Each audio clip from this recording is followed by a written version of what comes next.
Warahmatullahi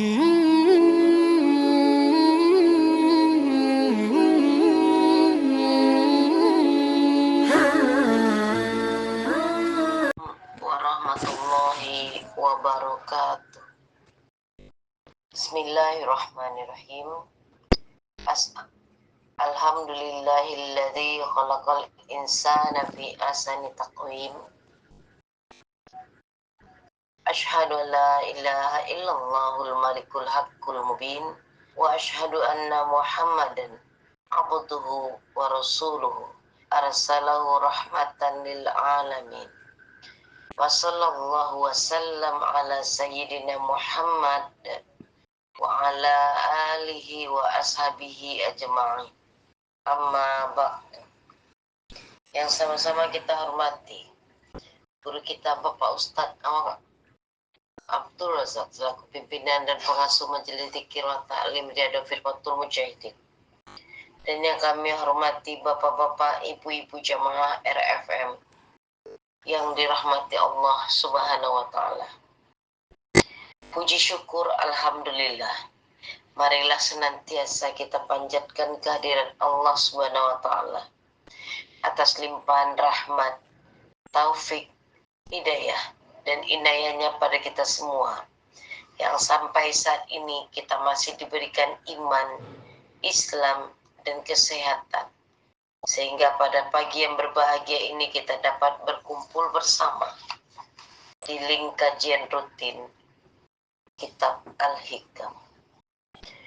Tak lupa salawat dan salam, semoga Allah senantiasa mencurahkan pada junjungan kita Nabi besar Muhammad sallallahu alaihi wasallam, kepada keluarga dan para sahabatnya, yang mana beliau adalah Nabi yang membawa syafaat Allah, dan mudah-mudahan kita selaku umatnya mendapat syafaatnya pula di yaumil akhir.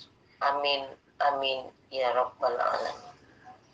Untuk memulai kajian di pagi yang berbahagia ini, marilah bersama-sama kita buka dengan mengucapkan basmalah. Bismillahirrahmanirrahim. Selanjutnya marilah kita dengarkan mau'izatul hasanah dari guru kita Bapak Ustadz Awang Abdul Razak mengenai kitab Al-Hikam, hikmah ke-228 dan 229. Pada Bapak Ustadz, waktu dan tempat kita persilakan dengan segala hormat. Assalamualaikum warahmatullahi wabarakatuh. Waalaikumsalam warahmatullahi. Innal hamdalillah nusalli wa nusallimu ala Rasulillah wa ala alihi wa sahbihi wa mawalah. Asyhadu an la ilaha illallah wahdahu la syarikalah wa asyhadu anna Muhammadan abduhu wa rasuluhu allazi la nabiyya ba'dah. Allahumma salli wa sallim wa barik ala sayyidina Muhammad ibn Abdillah wa ala alihi wa sahbihi wa mawalah, amma ba'du. Qala Allahu ta'ala fi imaminal Qur'anil Karim, a'udzu billahi minasyaitonir rajim, wasari'u ila magfiratin mir rabbikum wa jannatin arduhas samawati wal ard uiddat lil muttaqin. Shadaqallahul maulanal adim. Bismillahirrahmanirrahim. Hikmah yang ke-228. In roggobatka al-bidayat jahadatka an-nihayah. In da'aka ilaiha zahirun nahaka anha batinun. Itu judulnya di hikmah yang ke-228.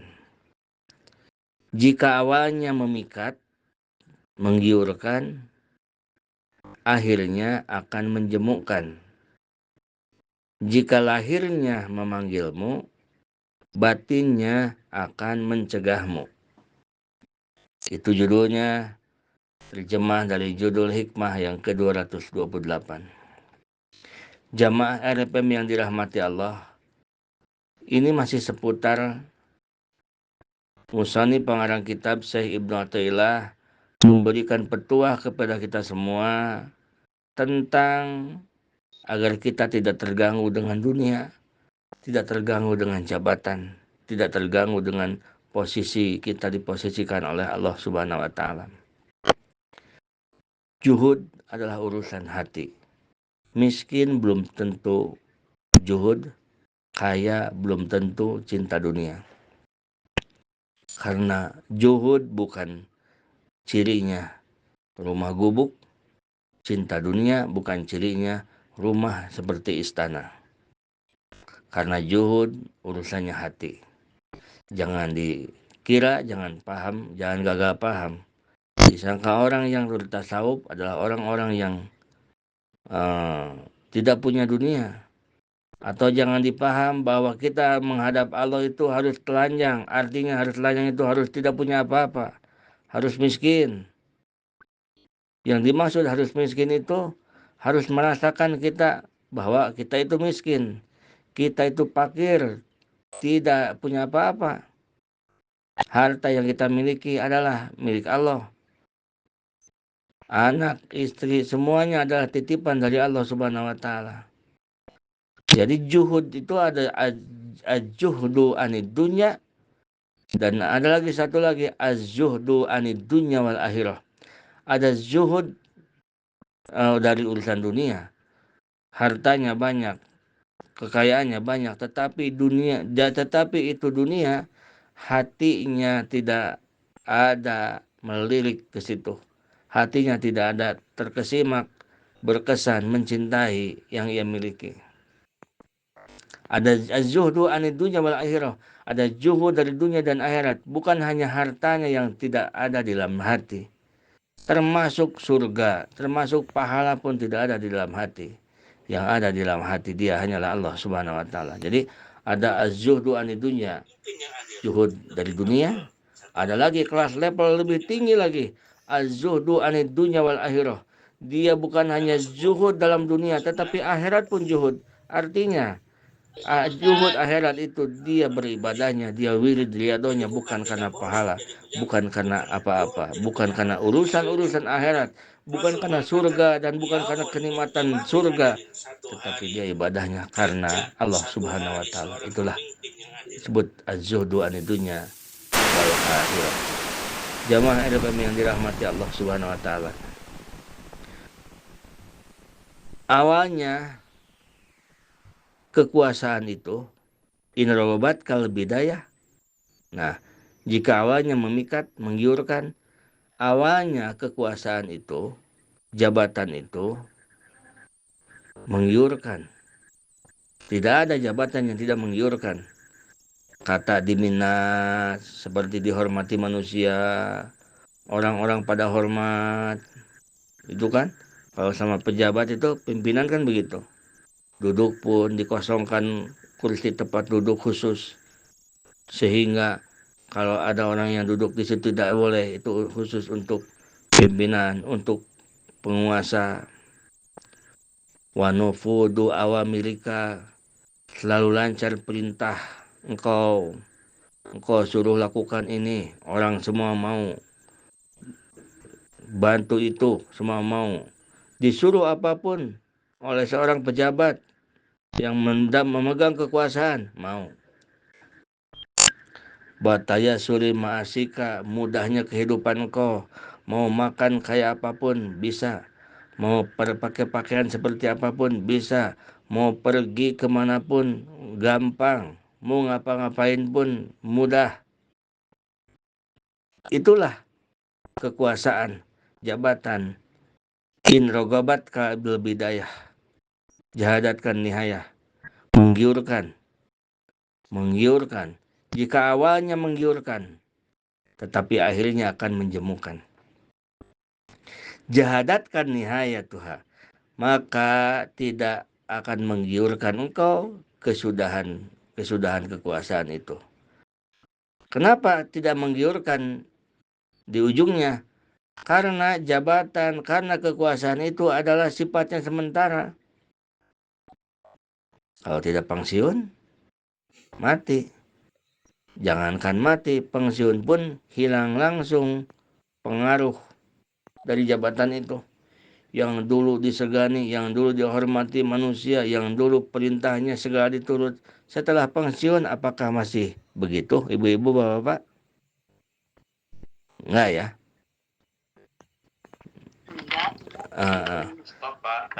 Stop, ya. Dulu kan kalau mau lewat itu ada dia itu, takut kita.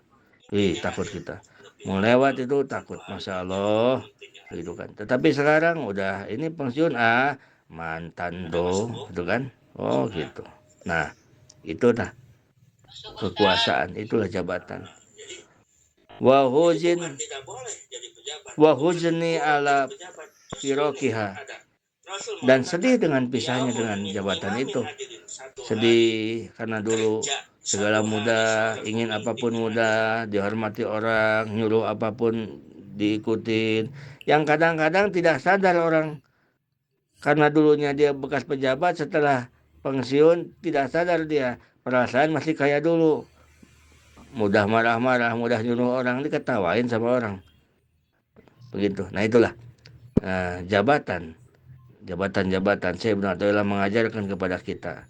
Dohirnya memang menggiurkan jabatan itu, tetapi batinnya tidak menggiurkan, karena pasti berakhir dengan habis masa jabatan atau juga berakhir dengan kematian.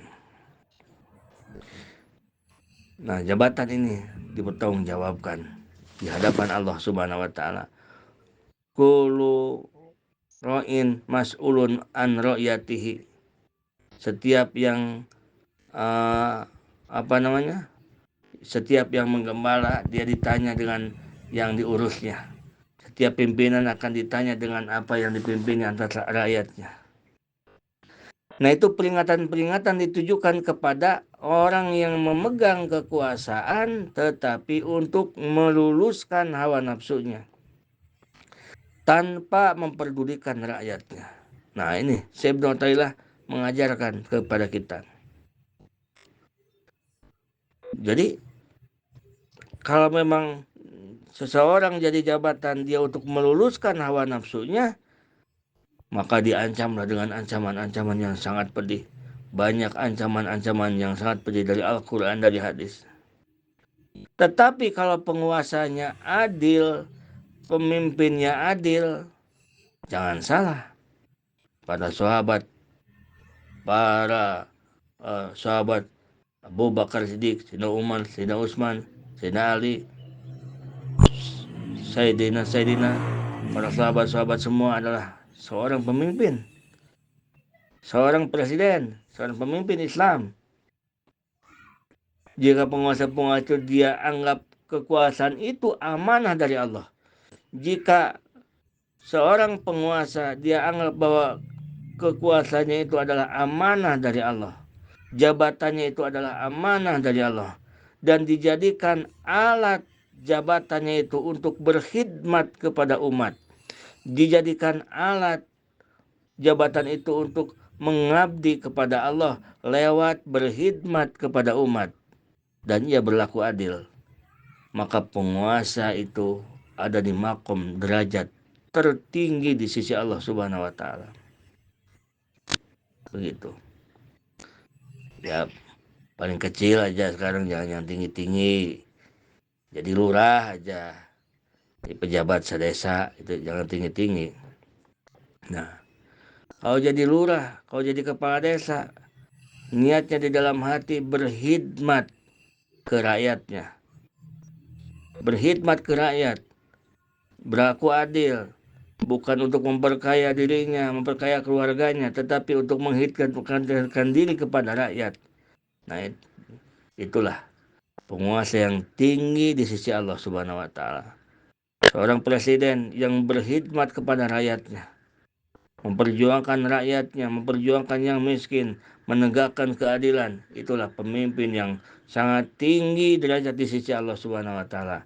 Jadi salah besar jika seseorang jadi pejabat, jika seseorang jadi penguasa, lalu dia sujud syukur nyalon jadi dewan, nyalon jadi bupati, lalu gul jadi, atau dia itu ya jadi, kalau yang nyalon jadi bupati, jadi bupatinya, keliru dan salah besar. Kalau dia begitu ada informasi bahwa dia jadi terpilih lalu dia sujud syukur, sangat salah besar. Itu menurut Hikam. Kenapa? Nah, kenapa jadikan salah besar? Karena yang disujud syukuri itu adalah nikmat. Di sisi mana nikmat yang jadi pejabat? Kalau dilihat oleh hati, makanya tadi kan kata Pak Ustadz, hati yang harus disiapkan, bukan otak. Kalau otak kan dia ke logika kan. Nah, yang penting, bagaimana Pak Ustadz? Justru kan jadi pejabat itu enak, ingin apapun dia enak, ingin makan enak, ingin minum enak, ingin keluar negeri kapanpun, tiap hari pun bisa. Nah, kan itu pakai otak. Betul seperti itu. Tetapi kalau pakai hati, kalau Hikam nih Ibnu Athaillah kan mengajarkan pakai hati. Tetapi kalau pakai hati, salah besar. Jika seseorang jadi pejabat, jadi penguasa, dia sujud syukur. Pengumuman, misalkan Ibu Reni lolos, diterima, jadi anggota DPR pusat, misalkan. Sujud syukur. Salah, keliru besar. Karena apa? Karena jabatan itu bukan nikmat, tapi jabatan itu adalah amanah. Ibu Rani kira-kira kalau punya amanah sujud syukur apa bingung?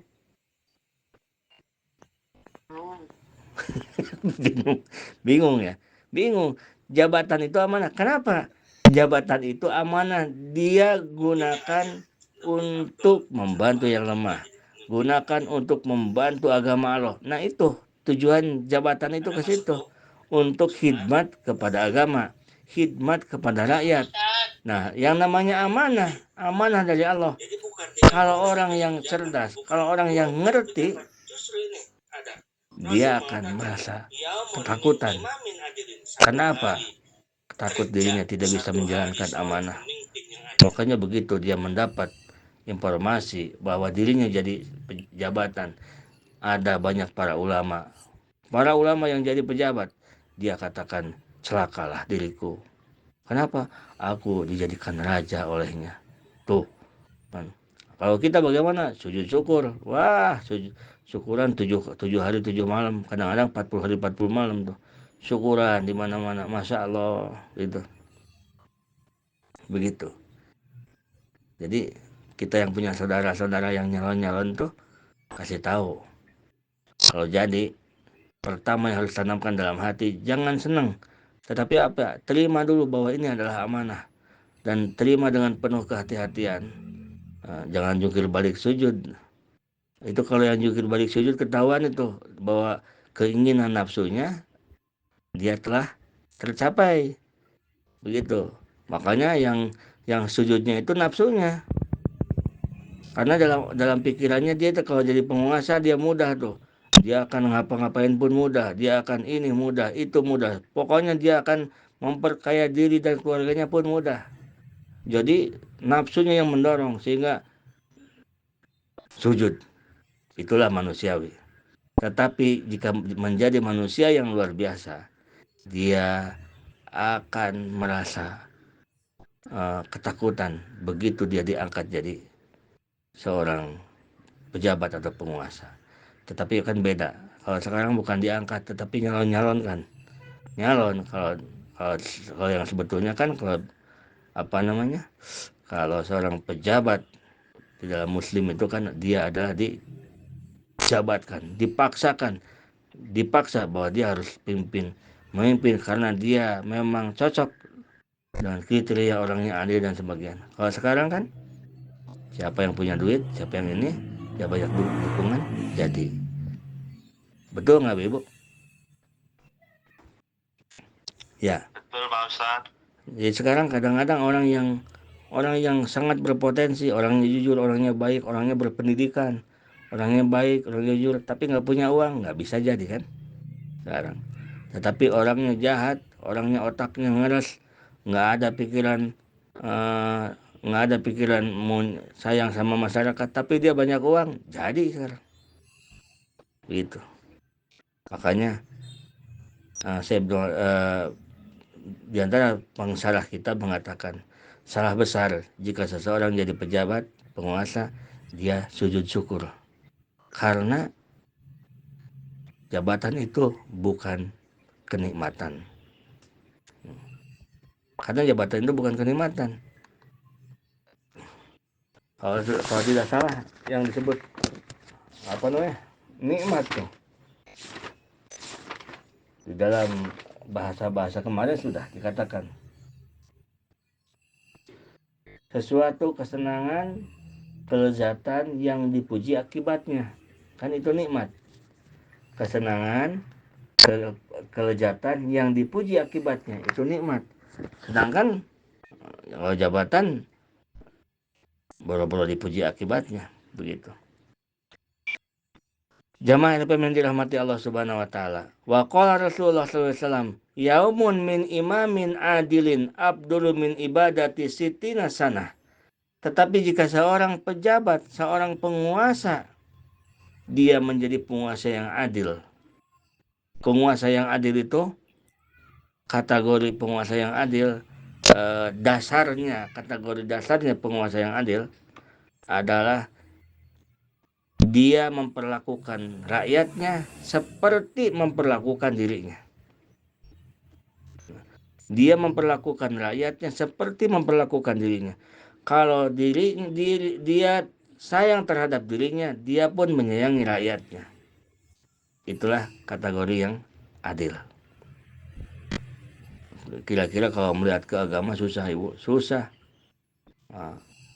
Para sahabat kalau mau makan, dia belum makan, dia cari dulu orang, takutnya banyak orang yang belum makan. Begitu kan? Nah, kalau kita bagaimana? Kalau kita baru aja jadi kepala desa, di rumah makan masakan enak. Siang-siang jendela ditutup, pantau ditutup, takut keluar itunya harumnya, ntar tetangga pada tahu. Gitu. Jadi banyak terbalik kita. Kalau para sahabat mencontohkan, dia menjadi seorang penguasa, pemimpin, dia tidak pernah akan nyenyak tertidur sebelum melihat rakyatnya, sebelum mendengar laporan dari anak buahnya, pembantunya, bahwa rakyatnya tidak ada yang tidak bisa tidur karena kelaparan. Itulah. Oleh karena itu, yaumun min imamin adilin, satu hari kerja seorang pemimpin yang adil. Abdulu min ibadati sitina sanah, lebih utama, lebih bagus, lebih abdol dari ibadahnya rakyat selama 60 tahun. Rakyat ibadah 60 tahun, dia satu hari kerja jadi pemimpin yang adil. Lebih abdol satu hari kerja jadi pemimpin yang adil. Ada masuk, Bu? Masuk nggak? Masuk, Ustaz. Jadi bukan tidak boleh jadi pejabat, bukan buruk jadi pejabat. Justru ini ada. Rasul mengatakan, yaumun min imamin adilin, satu hari kerja, satu hari seorang pemimpin yang adil. Dia jadi kepala desa, dia jadi apapun dia jadi pemimpin, dia kerja di satu kantor jadi pemimpin. Terus dia itu berlaku adil untuk karyawannya, berlaku adil untuk rakyat-rakyatnya, misalkan. Tapi ini lebih ke pemimpin penguasa. Jadi penguasa yang adil ke rakyatnya. Satu hari dia kerja seperti dibanding dengan 60 tahun ibadahnya rakyat, itu masih lebih bagus satu hari dia kerja. Itu Bapak Ibu sekalian. Wa in rogobat kal fil ijati allati la tadumhum kalmal jahadatka nihayatuha lifaqdi tilkal ijah wa huzni firokiha wa tulil hisabi yaumal kiamah. Nah, begitupun jika orang apabila menggemarkan kepada engkau kemuliaan seperti dengan harta. Kalau tadi menggemar kita dengan jabatan, kita harus ingat bahwa jabatan itu adalah amanah dari Allah. Yang sekarang, jika kita gemar mencari kemuliaan dengan harta, nah kita harus ingat bahwa mencari kemuliaan dengan harta tidak akan kekal. Karena kalau tidak harta itu hilang, kita meninggalkan harta tersebut. Dan kita akan berpisah. Dan kita akan dihisab oleh Allah Subhanahu wa taala dengan hisaban yang sangat berat. Tetapi jika harta itu menjadikan kita tetapi jika hati kita juhud dengan harta, maka harta itu akan menjadikan kita selamat di dunia dan di akhirat. Amin ya Allah ya rabbal alamin. Jamaah RPM yang dirahmati Allah Subhanahu wa taala. Ta'azzaz ayyuhal murid bi izzatin la tabna wa hiya ijatu ma'rifatillahi taala. Syekh Ibnu Athaillah mengatakan, carilah kemuliaan itu wahai murid. Wahai murid, carilah kemuliaan itu dengan mulia yang tidak rusak. Apa mulia yang tidak rusak? Wahia ijatu ma'rifatillahi ta'ala, yaitu mulia dengan ma'rifat kepada Allah Subhanahu wa taala. Karena kalau orang yang ma'rifat kepada Allah, karena kalau orang yang mulia karena ma'rifat kepada Allah Subhanahu wa taala, izzatun fid dunya wa izzatun fil akhirah. Dia akan mulia di dunia dan dia akan mulia di akhirat. Izzatun indal khalqi wa izzatun indallahi. Dia akan dimuliakan bagi makhluk dan dimuliakan oleh Allah Subhanahu wa taala. Dilanjut ke hikmah yang ke-229. Musonif mengatakan, innama ja'alaha mahalan lil aghyar wa ma'dinan lil aqdar tajhidan laka fiha. Allah sengaja menjadikan dunia sebagai tempat perubahan aghyar dan sumber kekeruhan akdar. Allah sengaja menjadikan dunia sebagai tempat perubahan. Berubah-berubah, ada senang, ada susah, sakit, ada sehat, baru juga untung, sekarang rugi, baru juga gembira, besok udah robah lagi jadi susah. Agiar terus berubah-berubah dunia itu. Tagoyur.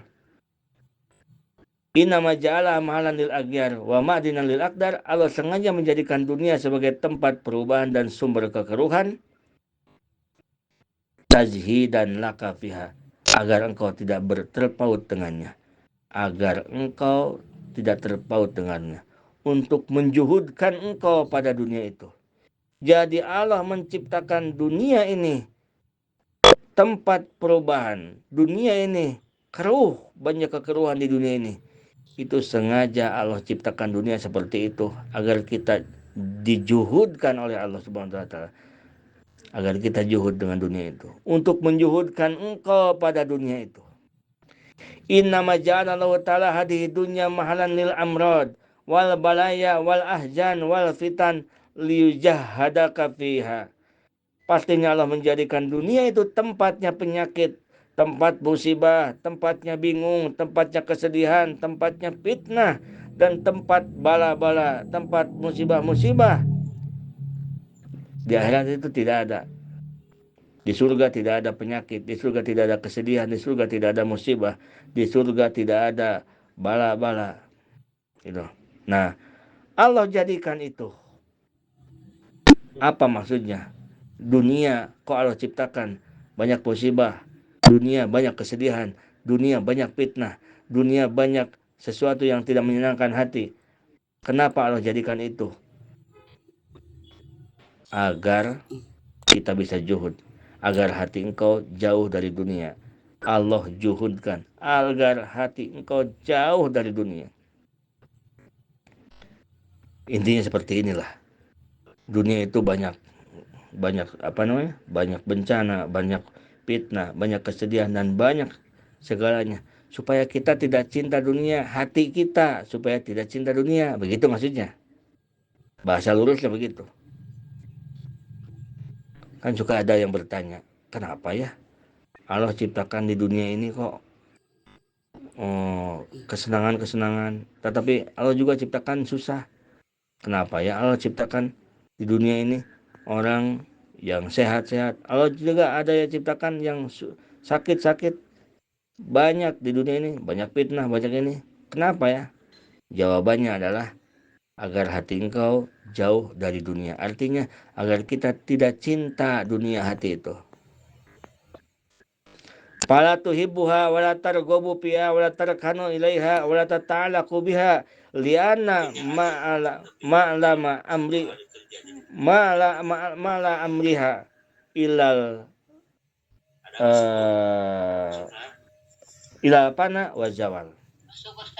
Fala tuhibbuha, maka jika kita tahu dengan apa itu dunia, maka engkau tidak akan cinta dengan dunia, tidak gembira dengan dunia, tidak condong hati engkau terhadap dunia itu, dan tidak bergantung hati engkau kepada dunia itu, karena akhir dunia itu binasa dan hilang. Waliyas goliha ghaliban iyyaka anillahi ta'ala, dan karena menyibukkannya dunia itu kepada engkau dari Allah Subhanahu wa taala. Bila kita berpegang dengan dunia, berarti kita berpegang dengan yang mengganggu hubungan kita dengan Allah Subhanahu wa taala. Jadi Allah ciptakan dunia itu penuh dengan kekurangan, penuh dengan kerusakan, penuh dengan akdar, kekeruhan. Itu supaya apa? Supaya kita itu tidak mencintai dunia. Hati kita itu supaya tidak cinta dunia. Itu. Supaya hati kita itu cintanya akhirat. Karena di akhirat itu tidak ada kekeruhan, tidak ada apa-apa. Walianahu bahara sukuli khotiah, karena mencintai dunia itu adalah pokok setiap dosa. Setiap dosa. Orang bermusuhan gara-gara dunia, orang saling bunuh gara-gara dunia, orang berebut waris gara-gara dunia, semua terjadi gara-gara dunia. Rasulullah mengatakan man ahabba dunyahu, man ahab dunyahu ahabba dunyahu adoro bi akhiratihi. Barang siapa dia yang lebih mencintai dunia, maka dia akan madarat dengan akhiratnya. Dunia dan akhirat itu Allah ciptakan seperti timur dan barat. Bila kita dekat dengan timur, berarti kita jauh dari barat. Kalau kita dekat dengan barat, berarti kita jauh dari timur. Jadi tidak akan bisa. Hati ini Allah ciptakan hanya satu. Hati ini Allah ciptakan hanya satu. Bila hati kita mencintai dunia, tidak bisa kita akan dengan cinta dengan akhirat. Khusyuk dalam sholat itu adalah buah dari juhud. Sekali lagi, khusyuk dalam wirid, khusyuk dalam sholat itu buah dari juhud. Silahkan ibu-ibu, bapak-bapak cari guru tentang tata cara belajar juhud. Bukan tata cara belajar juhud. Silahkan ibu-ibu, bapak-bapak cari, mau dari YouTube, mau berguru, mau buka-buka buku, beli buku, selomari sekalipun, cari tata cara agar sholat khusyuk. Sampai selomari kita buka kitab, kita baca kitab, sampai tiap hari kita dengarkan ceramah tata cara sholat khusyuk, tidak akan pernah kita bisa khusyuk kalau hati kita tidak juhud. Karena khusyuk itu bukan hasil dari kajian, tetapi khusyuk itu adalah buah dari juhud hatinya. Kalau juhudnya tidak ada, ya tidak akan ada buahnya, yaitu khusyuk. Jadi seukuran khusyuk kita dalam ibadah itu seukuran juhud kita. Seukuran hati kita tidak menoleh dunia, seukuran hati kita tidak mencintai dunia. Semakin cinta kita ke dunia, semakin amburadul ibadah kita, tidak akan khusyuk. Jadi caranya ibadah pengen khusyuk itu bukan dengan cara mengkaji-kaji seperti cara-cara khusyuk ini, agar ini baca ini atau ini, bukan. Tetapi apa? Juhud pintunya. Artinya hilangkan dunia di hati kita. Wirid kita akan terasa khusyuk seukuran tidak adanya dunia di hati kita. Jadi bukan kita jadi sengsara, tetapi di hati yang tidak ada itu. Betapa banyak para waliullah, para kekasih Allah yang kaya raya, tetapi dia juhud. Oleh karena itu, tadi dikatakan, miskin belum tentu juhud, kaya belum tentu cinta dunia. Karena ada yang kaya tetapi hatinya juhud. Dan ada juga yang miskin tetapi cinta dunia. Dia tidak punya apa-apa, mobil tidak punya, motor tidak punya, tetapi lagi sholat ingat terus ke motor tetangga. Nah itu kan gak juhud namanya, begitu kan. Nah jadi juhud itu adalah urusan hati, sehingga hati kita dibersihkan oleh Allah Subhanahu Wa Taala. Bapak-bapak, ibu-ibu jamaah yang dirahmati Allah Subhanahu Wa Taala. Yang terakhir, jadi kita mudah-mudahan oleh Allah Subhanahu Wa Taala dijadikan orang yang juhud, hati kita bersih dari urusan dunia, dan kita menjadi orang yang dikejar-kejar oleh dunia, bukan orang yang mengejar-ngejar dunia. Karena kalau mengejar-ngejar dunia capek, masya Allah, benar capek. Karena karena manusia itu ada dua, ada yang dikejar-kejar dunia, ada yang mengejar dunia, begitu. Nah, yang dikejar-kejar dunia itu bukan yang tukang wirid, bukan apa, bukan, tetapi orang yang juhud terhadap dunia. Orang yang juhud terhadap dunia. Orang yang melihat cewek cantik, yang lain pada tergoda, yang lain pada tertarik, dia itu malah hari-hari cuek. Dia cuek, nggak mau. Ditanya, Mas dari mana? Oh, nggak ngejawab dia. Nggak ngelirik-ngelirik acan dia. Nggak melihat.